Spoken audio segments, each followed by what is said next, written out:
La femme de 27 ans qui avait été grièvement blessée suite à l'accident provoqué par Pierre Palmade le 10 février dernier, vient de sortir de l'hôpital ce mardi. Une information révélée par BFM TV. Pour rappel, elle avait été hospitalisée le 10 février dernier après la collision. Enceinte de 6 mois, elle avait dû subir une césarienne d'urgence mais son bébé n'avait malheureusement pas survécu à l'intervention. C'était une petite fille qui devait naître en mai prochain. Quant à l'enfant de 6 ans, qui était assis à l'arrière du véhicule, il est toujours hospitalisé, tout comme son père, qui était au volant.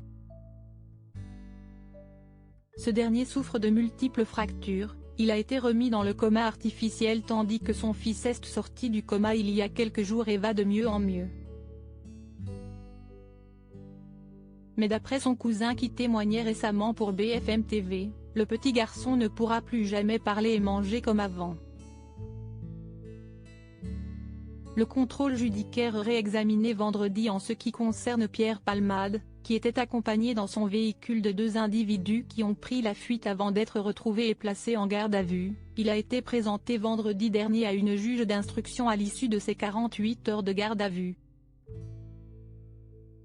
Il a été mis en examen pour homicide et blessures involontaires et assigné à résidence, avec bracelet électronique, au service d'addictologie de l'hôpital Paul Brousse, à Villejuif. Mais le parquet de Melun a immédiatement fait appel de ce contrôle judiciaire, qui sera donc réexaminé ce vendredi, à 9 h. À noter qu'un parallèle de cette affaire, Pierre Palmade est visé depuis samedi par une enquête pour détention d'images pédopornographiques. Une procédure ouverte dans l'urgence par le parquet de Paris, et qui découle de 2 témoignages faisant état de consultation de l'artiste de vidéo mettant en scène sexuellement des enfants ou adolescents. Des perquisitions ont eu lieu au domicile parisien de Pierre Palmade dès dimanche après-midi et une autre lundi 20 février dans sa propriété de Célie-en-Bière.